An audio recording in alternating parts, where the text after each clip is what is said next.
সঁচাকৈ ষড়যন্ত্ৰৰ বলি হৈছিল নেকি প্ৰাক্তন IITDPৰ অধ্যক্ষ লাৱণ্য বড়ো? মই ষড়যন্ত্ৰৰ বলি হৈছোঁ। মোৰ প্ৰিয় সতীৰ্থবিলাকে মোক ষড়যন্ত্ৰ কৰিছে আৰু মই এটা সময়ত ভাগি পৰিছিলোঁ। কিন্তু মই সেইসকল সতীৰ্থক মই জনাই দিব খোজোঁ যে মই বহি থকা মানুহেই নহয়। মই সমাজৰ হকে কাম কৰিম বুলি ওলাইছোঁ, মই কাম কৰিমেই। পাৰত থাকোঁ বা নাথাকোঁ, কাম কৰি মই যামেই। কঁকাল পৰি নযোৱালৈকে মই সমাজৰ হকে কাম কৰি যাম। সঁচাকৈ ব্যৱহাৰ কৰিব খোজা হৈছিল নেকি লাৱণ্য বড়োক? মোক বহুত ধৰণে ব্যৱহাৰ কৰিব খুজিছিল, কিন্তু মই ব্যৱহাৰটো নহ'লোঁ আৰু সেই ব্যৱহাৰটো নোহোৱাৰ কাৰণে মোক বুলিৰ পথা সজোৱা হৈছে। কিহৰ বাবে অব্যাহতি ল'ব লগা হৈছিল চেয়াৰমেন পদৰ পৰা লাৱণ্য বড়োই? আজি মই বহুতকেইটা ৰাজনৈতিক বিভাগত, চৰকাৰী বিভাগত মই দায়িত্ব লৈছিলোঁ আৰু এই দায়িত্বখিনিত কিন্তু মোক আজি মোৰ কেইজনমান ব্যক্তিয়ে, ষড়যন্ত্ৰকাৰী ব্যক্তিয়ে মোক ষড়যন্ত্ৰ কৰি মোৰ ওপৰত বহুত ধৰণৰ অভিযোগ আনিছে। যিহেতুকে ইয়াত মই বকো ছয়গাঁও অঞ্চলত বহুতখিনি মই আঁচনিৰ কাম কৰিছোঁ। আজি ডাঙৰ ট্ৰেক্টৰৰ পৰা, পাৱাৰ টিলাৰৰ পৰা, ই-ৰিক্সাৰ পৰা, চাৰিচকীয়া, তাৰপিছত সূতা, তাৰপিছত অৰুণোদয়, তাৰপিছত গেছ, এইখিনি কাম মই ৰাইজৰ ওচৰত মই দলৰ স্বাৰ্থত কৰিছিলোঁ। তো সেইটোকে, সেই আঁচনিৰ যিখিনি সুব্যৱস্থা, সেই ব্যৱস্থাখিনিক মোক কেলেংকাৰী এটা ষড়যন্ত্ৰৰ এটা মোক নাম দিছে। নাম দি আজি যিবিলাক মই ভাল যিখিনি মোক বিজেপি দলৰ নেতৃত্বই যিখিনি মোক দায়িত্ব দিছিলে, সেই দায়িত্বখিনিৰ পৰা মোক আজি অব্যাহতি দিবৰ কাৰণে কেইজনমান ষড়যন্ত্ৰকাৰীয়ে তেওঁলোকক বাধ্য কৰাইছে। কাৰ ষড়যন্ত্ৰৰ বলি হৈছিল লাৱণ্য বড়োৱে? মই সঁচাকৈ ষড়যন্ত্ৰৰ বলি হৈছোঁ। যিহেতুকে মই বিজেপিত এজন নেত্ৰী হিচাপে কাম কৰিছিলোঁ। সেই ক্ষেত্ৰত বিজেপিৰ দলটোক আগবঢ়াই নিয়াৰ ক্ষেত্ৰত মই যিবিলাক চৰকাৰৰ অভিলাষী আঁচনি, সেইবিলাক আঁচনি মই ৰাইজৰ মাজত আনি দিছিলোঁ আৰু সেইখিনি কামকে বেনিফিচিয়াৰীবিলাকে সেই ষড়যন্ত্ৰবিলাক কৰা নাই।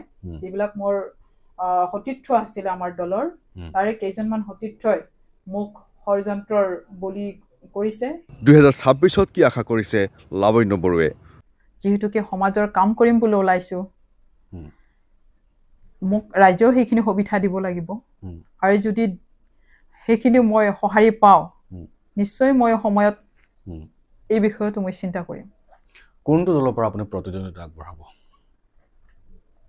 এতিয়া বৰ্তমান মইতো সৰ্বভাৰতীয় তৃণমূল কংগ্ৰেছৰ দক্ষিণ কামৰূপ জিলাৰ সভানেত্ৰী হিচাপে দায়িত্ব লোৱা বুলি মোক ৰাইজে জানে আৰু ইতিমধ্যে মই তৃণমূল কংগ্ৰেছৰ দলৰ হৈ মই ৰাইজৰ ওচৰত গৈ মই কাম কৰি আছোঁ।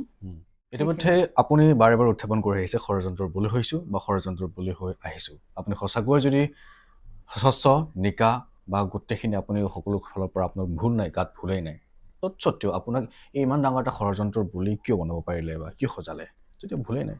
গাত মোৰ ভুল নায়েই, কাৰণ সেইখিনি সময়ত মোক বহুতে বহুত ধৰণৰ ব্যৱহাৰ কৰিব খুজিছিল, কাৰণ মই ব্যৱহাৰটো নহ'লোঁ আৰু সেইকাৰণে তেওঁলোকে মোক বলিৰ পথা মানে সজালে। আৰু মূলতঃ কেনেধৰণৰ আপোনাক বলিৰ পথা সজাইছিল? কি কাৰণত কি ষড়যন্ত্ৰৰ বলি হৈছিল? যেতিয়া বকো ছয়গাঁও ডিলিমিটেশ্যন হ'ল, তেতিয়া মোৰ দলৰ দুই এজন কৰ্মীয়ে বা ৰাইজৰ ফালৰ পৰা ক'ল কি যে ST হ'ল, যিহেতুকে আমাৰ লাৱণ্য বাইদেউ মানে টিকটৰ দাবীদাৰ হ'ব। কিন্তু মোৰ ফালৰ পৰাতো মই সেইবিলাক প্ৰকাশ কৰা নাই। মোৰ এটাই স্বাৰ্থ আছিল যে মই দলটোক কেনেকৈ মানে মজবুতকৈ আগবঢ়াই লৈ যাব পাৰোঁ, যাতে বকো ছয়গাঁৱৰ মানুহখিনিয়ে যাতে অন্য দলৰ কথা চিন্তা নকৰে, সকলোৱে যাতে বিজেপিয়ে হয় আৰু আমি নেক্সট মানে আমাৰ বিধানসভা সমষ্টিটো আমি যাতে আকৌ বিজেপি মানে সমষ্টি কৰিব পাৰোঁ, ঠিক তেনেকুৱা স্বাৰ্থতহে মই কাম কৰিছিলোঁ। কিন্তু দুখৰ বিষয় এইটোৱে যে তেওঁলোকে মোক নিজা এটা স্বাৰ্থ থকা বুলি সেইখিনি বস্তুকে তেওঁলোকে ষড়যন্ত্ৰ সজাই মানে বলিৰ পথাই বনাই থৈ দিলে আৰু মোক তেনেকৈ ৰাইজৰ মাজত। সেইখিনি ইতিমধ্যে আপুনি যিহেতু আপুনি উত্থাপন কৰিলে যে বিধানসভাৰ কাৰণে আপুনি সাজু হৈ উঠিছে, সম্পূৰ্ণ প্ৰস্তুতি সৈতে তুংগত হৈছে, মুঠতে কেনেধৰণৰ প্ৰস্তুতি আপুনি চলাই আছে ৰাইজৰ স্বাৰ্থত কাম কৰাৰ কাৰণে? ৰাইজৰ স্বাৰ্থৰ কাম কৰা মানে এতিয়া ৰাইজৰ উন্নয়ন হোৱাটো আমি বিচাৰোঁ। ধৰক ইয়াতে বহুত ধৰণৰ সমস্যা আছে, আমাৰ সামাজিক সমস্যা, আমাৰ শিক্ষাৰ সমস্যা, স্বাস্থ্যৰ সমস্যা, লগতে আমাৰ বহু ধৰণৰ সমস্যা আমাৰ বকচৈ গাঁৱত আছে। তো সেইখিনি সমস্যাৰ সমাধান কৰিবৰ কাৰণে মই ৰাইজৰ আশীৰ্বাদ পালে আপুনি ভাবেনে আপোনাক আঁকোৱালি ল'ব ৰাইজে? সম্পূৰ্ণ বিশ্বাস আছে ৰাইজে মোৰ লগত আছে বুলি, যিহেতুকে মই এটা সময়ত সকলো ৰাইজৰ পৰা এটা সঁহাৰি পাইছিলোঁ কাম কৰাৰ কাৰণে। সকলোৱে মোক যিকোনো অনুষ্ঠানতে মোক তেওঁলোকে ইনভলভ কৰাইছিলে। মোৰ সম্পূৰ্ণ ৰাইজৰ ওচৰত মোৰ বিশ্বাস আছে, মই ৰাইজৰ আশীৰ্বাদ পাওঁ। ইতিমধ্যে কি কি কাম আপুনি হাতত পৰিকল্পনা কৰিছে যে নিৰ্বাচনৰ পূৰ্বে আপোনাৰ যিহেতু যথেষ্ট হয়তো কাম থাকিব, কেনেধৰণৰ কাম আপুনি প্ৰথমে কৰিম বুলি ভাবিছে? মোৰ এতিয়া বৰ্তমানৰ লক্ষ্যটো হৈছে, যদি মোক ৰাইজে মানে আশীৰ্বাদ কৰে, যিহেতুকে সমাগত আমাৰ বিধানসভা ইলেকশ্যন আহি আছে, তাত মই ইতিমধ্যে ইনডাইৰেক্টলি অন্তৰ্ভুক্ত হ'ম বুলি ক'লোৱে।